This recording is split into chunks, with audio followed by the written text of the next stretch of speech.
So, hello class 7 students, welcoming you all back to your chapter that is From the Rulers to the Rule. And आज हमारा episode number 4 होने वाला है, that is your episode number 4, जिसमें आज हम different forms of democratic government देखेंगे, right. हमने पिछली क्लास में देखा था कि डेमोक्रेटिक गवर्नमेंट की क्या क्या चीज़ें होती हैं, क्या क्या एज एन प्रिंसिपल्स होते हैं, जो कि एज एन आइडियल होते हैं, जो कि ज़्यादातर होते हैं, बट हर एक गवर्नमेंट, हर एक डेमोक्रेटिक गवर्नमेंट माने ना माने, वो कोई कंपल्शन नहीं है, राइट। जैसे हमने देखा था इक्वालिटी होनी चाहिए डेमोक्रेसी में, जैसे कि हर एक पर्सन जो भी है उसको इक्वली ट्रीट किया जाए। फ्रीडम होनी चाहिए कि हर एक पर्सन के पास, हर एक सिटीजन के पास अपने कोई राइट्स हो, राइट। रिप्रेजेंटेटिव पार्टिसिपेशन मतलब कि they can choose the representative, right. Universal adult franchise means voting, like every adult citizen can vote freely. Fundamental rights हर एक सिटीजन के, राइट, जैसे right to freedom, right to expression, right to speech and everything. Independent judiciary यानी कि सब कुछ as हर एक citizen के लॉज एंड ऑर्डर्स एंड सब कुछ गवर्नमेंट आदन देखभाल करे इनकी, राइट। सो आज हम करने जा रहे हैं different forms of democratic government. So without any further waiting let us start. So let us now understand the different forms of democratic government around the world. All right. So the now first is direct democracy. All right. So this is a form of democracy where all the citizens of a country are directly responsible for all the rules and regulations and functions. है ना? मतलब कि इस वाली ये जो form है democracy की, इस वाली फॉर्म में डेमोक्रेसी के जितने भी सिटीजन है ना कंट्री के, वो सीधे सीधे रिस्पॉन्सिबल होते हैं हर एक कोई रूल का, कोई रेगुलेशन का, हर एक फंक्शन का। वो सीधी तरीके से आपकी क्या, सीधे तरीके से आपकी रिस्पॉन्सिबल होते हैं कौन, सिटीजन है ना, जो लोग वहां पे रह रहे हैं, right. they participate in all the decisions directly। मतलब कि वो अपने जितने भी कोई डिसीजन होते हैं कंट्री से रिलेटेड, इन चीजों से रिलेटेड, उसमें सीधा सीधा उनका रोल होता है। They are participating directly without any बीच में कोई होने के उसमें नहीं, directly they are participating, right? In contemporary times, some kind of this form was followed in a few country like Switzerland। यानी कि पहले के जमाने में, पहले के टाइम में कुछ कुछ जो गवर्नमेंट्स थी, कुछ कुछ जो ऐसी चीजें थी, कुछ कुछ जैसे फॉर्म्स थे, हमें पुरानी पुरानी कंट्रीज में ऐसे देखने को भी मिले हैं, जैसे कि स्विट्जरलैंड, स्विट्जरलैंड में ऐसा होता था, राइट। अब इसमें कुछ कुछ थोड़ी बहुत, जैसे अगर इतना हमने बोला कि ये सब चीजें हैं, ये सब चीजें नहीं हैं, एंड ऑल दीज थिंग्स, उसमें कुछ कुछ limitations भी होती हैं। So let us read that as well.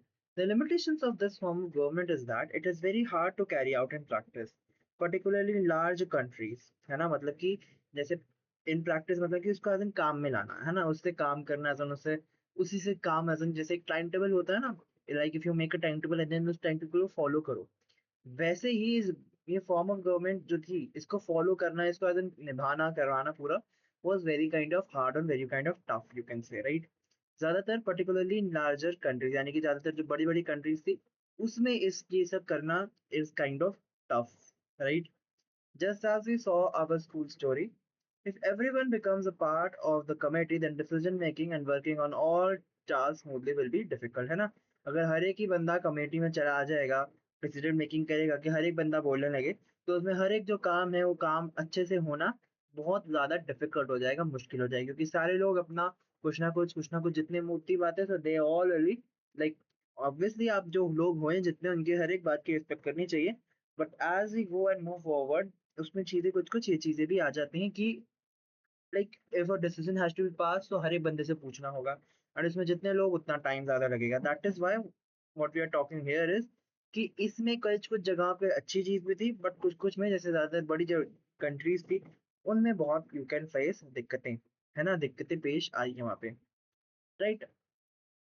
Second कर लेते हैं रिप्रेजेंटेटिव डेमोक्रेसी। अब ये जो फॉर्म है डेमोक्रेटिक गवर्नमेंट की, इसमें क्या होता है, in this form of government in which the people elect their representative through universal electoral franchise just like in India। है ना, जैसे हमारे भारत में, हमारे इंडिया में, हम एक रिप्रेजेंटेटिव चूज करते हैं, हमने अपने लोग चूज करते हैं, एज एन इलेक्ट करते हैं उनको through what, through universal adult franchise. है ना, मतलब कि जितने भी एडल्ट सिटीजन हैं, है ना, जितने भी एडल्ट सिटीजन हैं, उनको राइट दिया जाता है, they have the right, they have right to vote for the person. है ना, वो इलेक्ट करते हैं लोगों को, है ना, जितने भी एडल्ट है, एडल्ट सिटीजन यानी कि 18 प्लस, वो लोग इलेक्ट करते हैं। जैसे इंडिया में होता है वैसे, तो उसमें वो होता है कि जो लोग हैं वो अपने रिप्रेजेंटेटिव चुनते हैं, राइट। लाइक जो उनको रिप्रेजेंट करे, एज एन एक एरिया से कह लीजिए एक बंदा रिप्रेजेंट करने के लिए, एक मतलब पूरे एक एरिया का एक बंदा, तो वो सारे जितने भी लोग हैं उस एरिया में, उनको दे आर रिप्रेजेंटिंग। उनको कोई भी दिक्कत पेश आती है, कोई भी पर्सनल प्रॉब्लम, पर्सनल तो नहीं, मतलब कि कोई भी दिक्कत आती है, कोई प्रॉब्लम होती है, any issue they can move forward and go to that person, एंड वो उन्हें रिप्रेजेंट कर रहे हैं, तो वो बंदा बात उन लोगों की बात आगे रख सकता है, राइट? तो that is what a representative's work is to do, है ना? जैसे इसमें इंडिया में है होता है ना, वैसे in this form of democracy the people do not directly govern but the government is always accountable to the people। मतलब कि इस ये जो तरीका है ना डेमोक्रेसी का, इसमें जो लोग हैं सीधा सीधा गवर्न नहीं करते हैं, यानी कि we are not governing, right?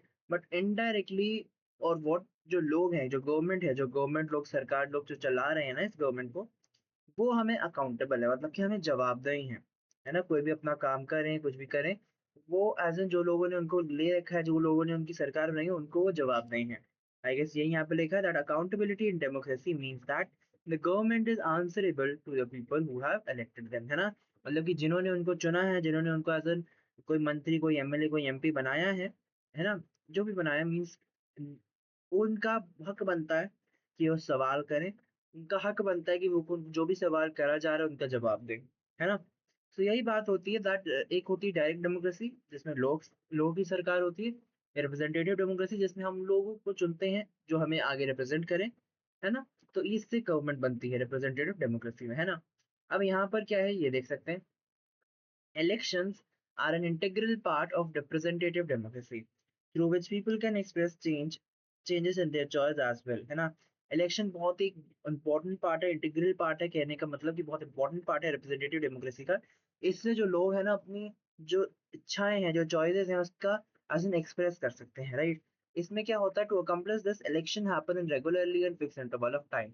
इसमें क्या होता है, जितने भी इलेक्शंस हैं वो आपके हर एक थोड़े थोड़े टाइम बाद, एक फिक्स टाइम बाद रेगुलरली होते हैं, है ना? जैसे in India we have general election every 5 years, while in the USA they occur every 4 years, right? तो इसमें क्या होता है, जैसे आपका इलेक्शन जो होते हैं वो आपको कोई भी जो रिप्रेजेंटेटिव डेमोक्रेसी है ना, उसको दिखाते हैं कि लोगों की क्या मर्जी है ना? और लोग भी इसे अपना जो उनका मन मर्जी है कि भैया मेरे को इसको नहीं बनाना है, इसको बनाना है, या जिसने अच्छा काम किया तो आगे भी इसी को बना के रखते हैं, तो whatever their choices are वो उसे रिफ्लेक्ट होती है। इसके कारणवश इसी चीज को करते के लिए इलेक्शंस जो होते हैं वो हर टाइम कोई रेगुलर इंटरवल के टाइम में, मतलब कि एज इन इतने सालों बाद, इतने सालों बाद वो इलेक्शन फिर से होते हैं, राइट? जैसे आपका यूएसए में अगर हम बोले तो यूएसए में हर एक 4 साल में इलेक्शन होते हैं उसके, राइट? वेयरएज अगर हम इंडिया का बात करें तो इंडिया में एवरी 5 years वो इलेक्शन होते हैं, इसलिए कहते हैं ना पंचवर्षीय योजना। पंचवर्षीय योजना मतलब कि 5 साल की जितनी पूरी दे हैव द स्ट्रैटेजी उन्होंने बनाई है ना काम करने का, that is what we call पंचवर्षीय योजना, है ना? So you have to know this, you have to write this, आपको पता होना चाहिए इसका। सो ये देख लो कि भैया यूएसए में 4 एंड इंडिया में 5 साल बाद, हर 5 साल बाद ये होता है, right? So let us move with don't miss out. As we stated in the beginning, democracies have evolved over time. So have so have their characteristics, है ना? जैसे हमने शुरू में बोला कि डेमोक्रेसीज बहुत बदल गई हैं टाइम के साथ साथ, वैसे ही उनके जो कैरेक्टरिस्टिक्स मतलब कि जो भी उनकी चीजें थी वो भी धीरे धीरे बदल गई हैं। आज के वक्त में even today there are a lot of differences in the functioning of these democracies. मतलब कि आज भी जितने बहुत सारे डिफरेंसेस, बहुत सारे अलग अलग तरीके होते हैं जिससे डेमोक्रेसी काम में आए, है ना? फंक्शन मीन्स वो काम करे। तो बहुत अलग अलग तरीकों से डेमोक्रेसी का काम चलता है ना?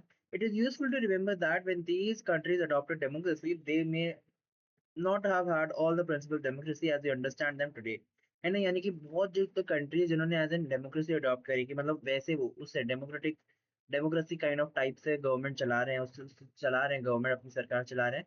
तो उसमें क्या है कि उसमें जितने भी लोग हैं, है ना?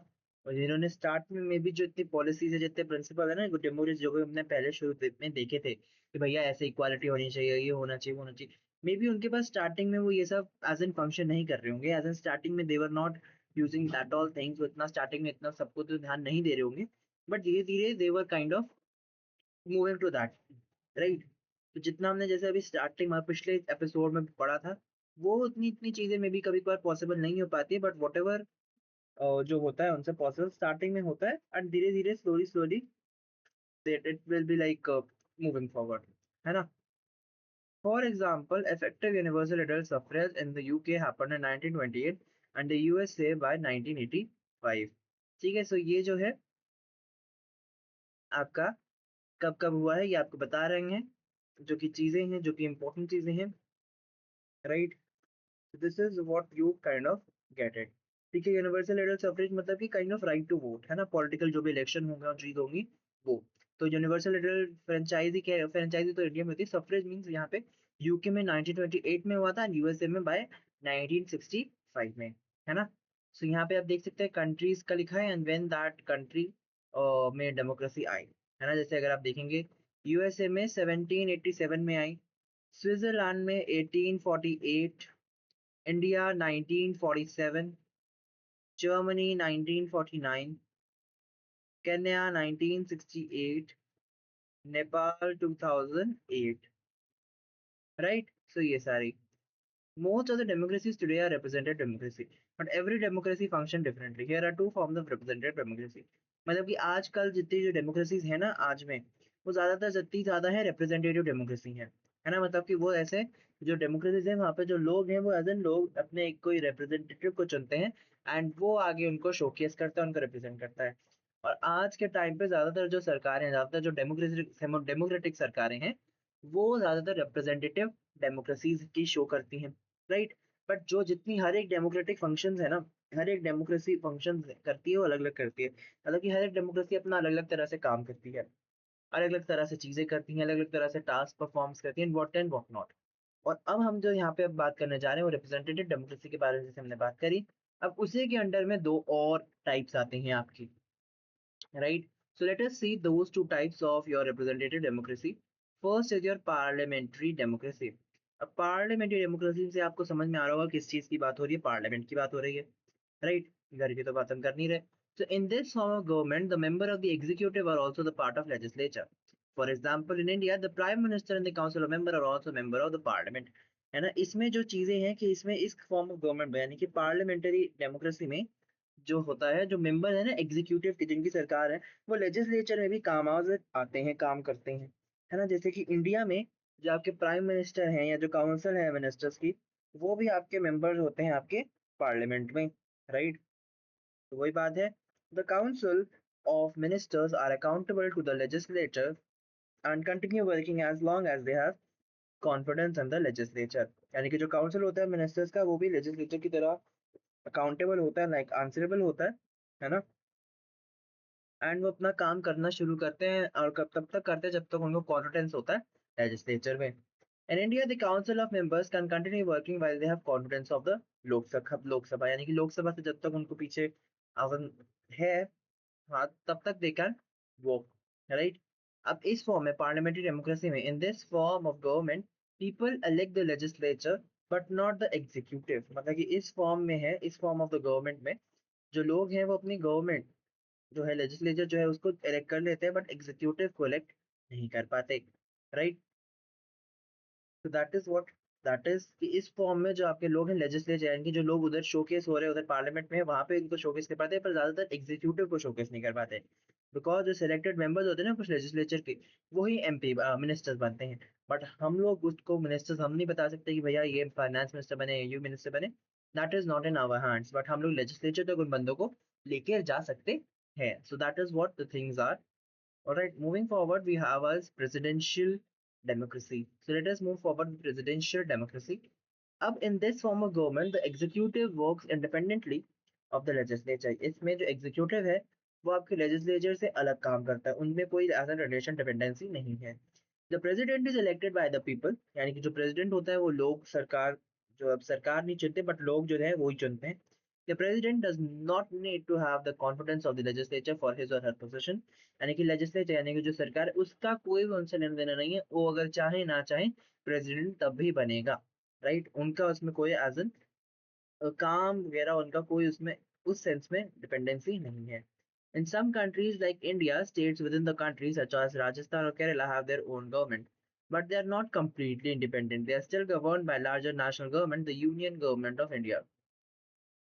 है ना। मतलब कि कुछ कुछ जो कंट्रीज है होती है ना, जैसे इंडिया में, वहाँ पे जितनी भी स्टेट्स है उसके अंदर, है ना, जितनी सारी स्टेट जैसे कि राजस्थान और केरला ले लो, उनकी अपनी अपनी सरकार है ना। मतलब कि they are having their own kind of government, means उनकी जितने जो पॉलिटिकल पार्टी जो उन्हें कंट्रोल करिए एंड व्हाट नॉट, वो कंप्लीटली इंडिपेंडेंट नहीं है, क्योंकि उनको भी एज एन एक ऊपर उनकी एक और नेशनल गवर्नमेंट है that is called union government of India, जो कि कंट्रोल कर रही है उन सबको, है ना। तो वही बात है कि प्रेसिडेंशियल डेमोक्रेसी में ऐसे ऐसे इसी चीज में ये आ गया कि मतलब कि स्टेट गवर्नमेंट या whatever the government that is performing, उसके ऊपर भी there is a government that is larger national government, जो कि है union government of India. Now, the different forms of democratic governments have different fee structures. You can understand the basic differences from the table 9.1 on the facing page.